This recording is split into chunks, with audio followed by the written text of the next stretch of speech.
सनातन वैदिक भक्ति चैनल में आपका स्वागत है। प्रातःकाल योगासन हम करते हैं। प्रथम आसन भस्त्रिका करेंगे। जय श्री कृष्ण। लंबे लंबे श्वास धीरे धीरे छोड़ते हुए, लंबे लंबे श्वास धीरे धीरे छोड़ते हुए, लंबे लंबे श्वास लेंगे, धीरे से छोड़ देंगे। इसी प्रकार करते रहेंगे प्रातःकाल, तो आपको लाभ ही लाभ होगा। श्वसन तंत्र मजबूत होगा, पाचन तंत्र मजबूत होगा, रक्त संचार बेहतर होगा, तरल पदार्थ बाहर निकलेंगे और मानसिक रूप से भी शांति प्राप्त होगी। तो इसी प्रकार योगासन वीडियो देखने के लिए सनातन वैदिक भक्ति चैनल को लाइक करें, सब्सक्राइब करें, कमेंट करें, शेयर करें। सोशल मीडिया पर भी फॉलो कर सकते हैं, ट्विटर, इंस्टाग्राम, फेसबुक पर। और शेयर करना ना भूलें। जो प्रथम बार देख रहे हैं वह ज़्यादा से ज़्यादा शेयर कर दें, और जो प्रतिदिन देख रहे हैं वो भी शेयर कर दें, ताकि अधिक से अधिक लोगों को लाभ प्राप्त हो सके। इसी क्रम में प्रातःकाल आप पढ़ते रहिए पीठ को सीधा रखते हुए, इससे आपको लाभ ही लाभ होगा। प्रतिदिन करना ही अति आवश्यक है। जैसा कि आप देखते हैं प्रतिदिन पर्यावरण में कितना परिवर्तन हो रहा है, वायु भी दूषित हो चुकी है, उससे वृद्धजन और बालजन को भिन्न भिन्न समस्याएं आती हैं। तो उससे बचाव के लिए योगासन ही एकमात्र उपाय है। प्रतिदिन करने से रोग प्रतिरोधक क्षमता आपकी बढ़ेगी और दैनिक दिनचर्या के कार्य आप सरलता से कर पाएंगे। और गौ सेवा भी आप कर पाएंगे। गौ सेवा भी बहुत ज़रूरी है, तो गौ सेवा अवश्य करें। एक गैया को आप गोद ले सकते हैं। अगर आप पालन नहीं कर पा रहे तो अगला आसन कपाल भारती करेंगे। कपाल भारती से मुख की चमक आपका तेज बढ़ेगा। इसमें छोटी छोटी सांस लेनी है, फिर तेज़ी से छोड़ देना है। इसी क्रम में बार बार करेंगे। जो प्रथम बार कर रहे हैं वह धीरे धीरे करेंगे, और जो प्रतिदिन कर रहे हैं वह अपनी क्षमता अनुसार करेंगे। और जो किसी रोग से ग्रसित हैं वह चिकित्सक की सलाह पर ही करेंगे, और अन्य बाकी सभी वर्क कर सकते हैं अपने अपनी क्षमता अनुसार। इसी क्रम में करेंगे। पीठ को सीधा रखते हुए, इससे भी आपके फेफड़े मजबूत होंगे, पाचन तंत्र मजबूत होगा, श्वसन तंत्र मजबूत होगा, और मधुमेह जैसे रोग भी धीरे धीरे कम होते जाएंगे, सर दर्द भी कम होगा। इसी क्रम में प्रातःकाल आप करते रहिए। सनातन वैदिक भक्ति चैनल को अधिक से अधिक सब्सक्राइब करिए, शेयर जरूर करिए, ताकि अन्य लोगों को भी लाभ हो सके। एकांत में आप भजन चला कर भी कर सकते हैं, समूह में कर सकते हैं, परिवारजन के साथ कर सकते हैं, परंतु करना अति आवश्यक है। प्रतिदिन करना अति आवश्यक है। अगला आसन अनुलोम विलोम करेंगे। दाहिने श्वास नलिका से लेकर बाएं श्वास नलिका से छोड़ देंगे। इसी क्रम में बार बार करेंगे, अपनी क्षमता अनुसार ही करेंगे। अधिक गति से करने की आवश्यकता नहीं है। इससे दाएं और बाएं मस्तिष्क में रक्त संचार बेहतर होगा और तरल पदार्थ भी बाहर निकलेंगे। पाचन तंत्र मजबूत होगा, थायराइड जैसी बीमारी कम होगी, और सांस फूलने जैसी समस्या भी धीरे धीरे कम होती जाएगी। प्रतिदिन आप करते रहिए। किसी भी समय आप कर सकते हैं अपने दिनचर्या अनुसार, परंतु करना अति आवश्यक है। एक भी दिन छूटना नहीं चाहिए। प्रतिदिन करने से ही आपको लाभ होगा, अभ्यास बनेगा। इसी क्रम में करते रहिए। अधिक से अधिक शेयर जरूर करिए, ताकि अन्य लोगों को भी प्रेरणा मिले। इसी क्रम में करते हुए दाएं से लेकर बाएं से छोड़ दीजिए। एक बार में जिस श्वास नलिका से ले रहे हैं, फिर दूसरी श्वास नलिका से श्वास को बाहर छोड़ देंगे। योगासन करेंगे पीठ को सीधे रखते हुए। लंबी श्वास लेकर मूलाधार चक्र पर ध्यान करते हुए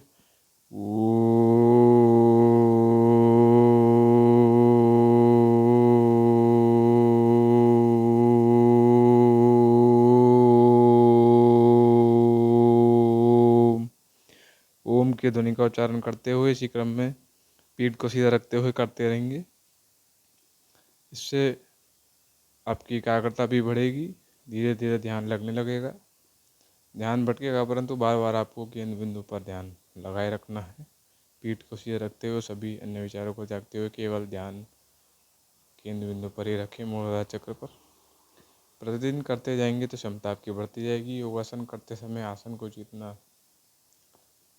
आसन का अभ्यास होना भी अति आवश्यक है, क्योंकि अगर आपको अभ्यास नहीं है तो आप अधिक देर तक एक मुद्रा में योगासन में बैठ नहीं पाएंगे। तो इसलिए अभ्यास प्रतिदिन करिए, प्रतिदिन योग करिए, अभ्यास बनता जाएगा।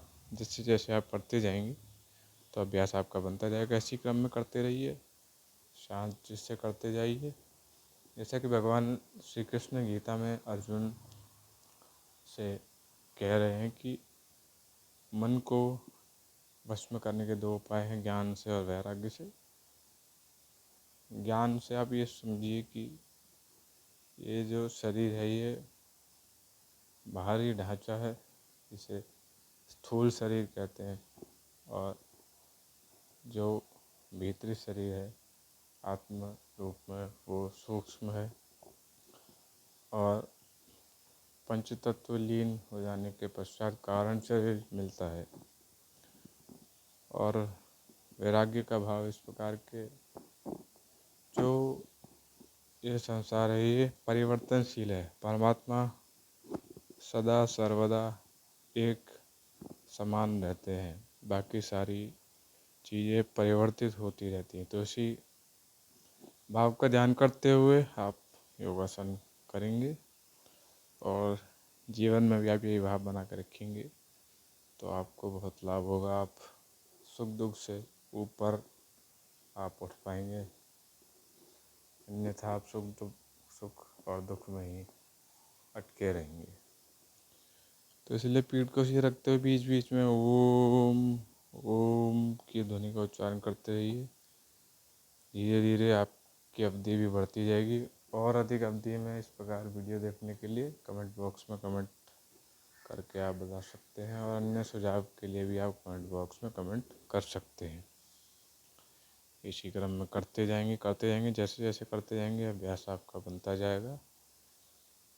जल्दी की कोई आवश्यकता नहीं, शांत चित्त से करते रहिए।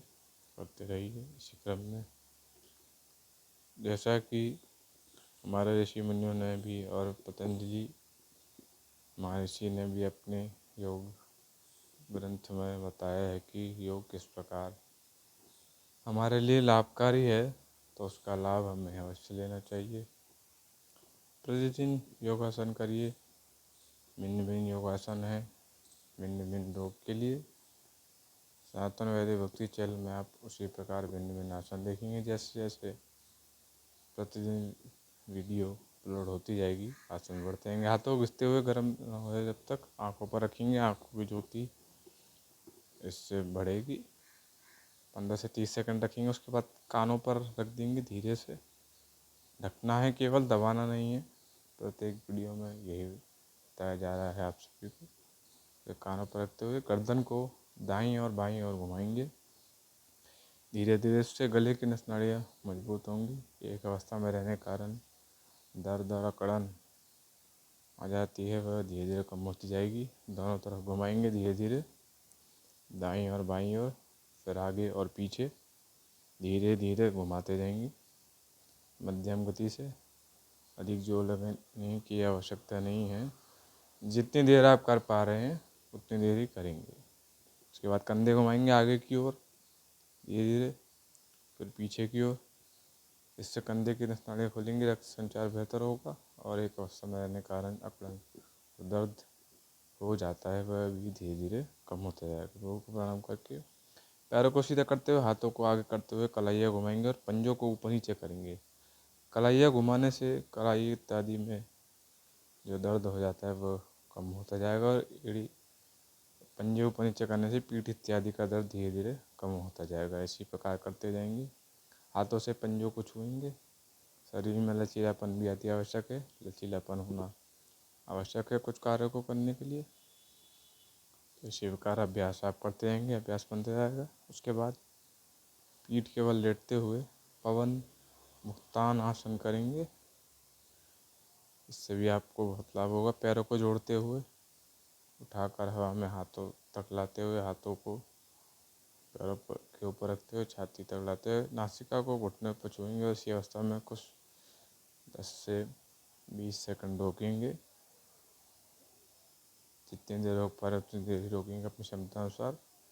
फिर धीरे धीरे नीचे की ओर जाएंगे, फिर पुनः करेंगे धीरे धीरे नीचे की ओर। रखेंगे। इससे पवन से संबंधित रोगों से आप मुक्त हो जाएंगे। फिर पुनः एक बार करेंगे धीरे धीरे। इसी अवस्था में रोक के रखेंगे कुछ देर। फिर नीचे की ओर, फिर पैरों को धीरे से नीचे रखते हुए सेतु बंधन आसन करेंगे। बीच से पीठ को उठा देंगे और श्वास लेते रहेंगे। इससे फेफड़ों में खिंचाव होगा, मांसपेशियाँ मजबूत होंगी। श्वास लेते रहेंगे। अतिरिक्त वसा भी जो पेट इत्यादि पर जम जाती है वो भी धीरे धीरे कम होती जाएगी। जितनी देर इस अवस्था में रोक पा रहे हैं उतनी देर रोकेंगे। अधिक जोर लगाने की आवश्यकता नहीं है। नीचे रख देंगे। फिर दोबारा से पुनः करेंगे। अपनी अपनी क्षमता अनुसार ही करेंगे सभी लोग। अधिक जोर लगाने की आवश्यकता नहीं है, उससे आपको पीड़ा हो सकती है। तो प्रतिदिन आप करते जाइए, आपकी क्षमता बढ़ती रहेगी। इसी प्रकार कुछ देर रोकेंगे, फिर नीचे रखेंगे धीरे से। इसको करने से लचीलापन भी बढ़ेगा शरीर में। फिर नीचे रखेंगे धीरे से, धीरे धीरे नीचे रखेंगे। उसके बाद हाथों कंधों की दिशा में पीछे ले जाते हुए चक्रासन करेंगे। बीच से पीठ को उठा देंगे और पैरों को एड़ी के बल सीधा कर लेंगे। धीरे से उठा देंगे। इसमें भी अधिक जोर लगाने की आवश्यकता नहीं है। जितना उठा रहे हैं उतना ही उठाएंगे धीरे से। फिर नीचे रखेंगे, फिर पुनः उठा देंगे धीरे से। इससे भी पीठ इत्यादि में लचीलापन बढ़ेगा, फेफड़े मजबूत होंगे। उसके बाद धीरे से उठते हुए पैरों को पीछे को लाते हुए एड़ी के बल रखते हुए साष्टांगासन करेंगे। दोनों हाथों को पीछे की ओर ले जाते हुए धीरे धीरे एड़ी को छुएंगे और जितना झुकाव आप कर पा रहे हैं उतना ही करेंगे। इससे भी फेफड़े मजबूत होंगे, लचीलापन बढ़ेगा पीठ इत्यादि में। पुनः करेंगे एक बार फिर। जितना हो पा रहा है उतना ही करेंगे अपनी क्षमता अनुसार। अधिक जोर लगाने की आवश्यकता नहीं है। उसके बाद पैरों को मोड़ते हुए हाथों को पैरों पर रखते हुए घुटने सीधे करने का प्रयास करेंगे। बार बार करेंगे, अभ्यास बनेगा आपका और लचीलापन भी रहेगा शरीर में, फ्लेक्सिबिलिटी। धीरे धीरे करेंगे, हाथों को रखते हुए करेंगे। उसके बाद हाथों को मोड़ कर करेंगे। इससे मस्तिष्क में रक्त संचार बेहतर होगा, निद्रा भी अच्छी आएगी। इसी प्रकार योगासन प्रभुदर्शन वीडियो देखने के लिए सनातन वैद्य भक्ति चैनल को लाइक करें, सब्सक्राइब करें, कमेंट करें, शेयर करें। अपनी शुभ। जय श्री कृष्ण। राधे राधे।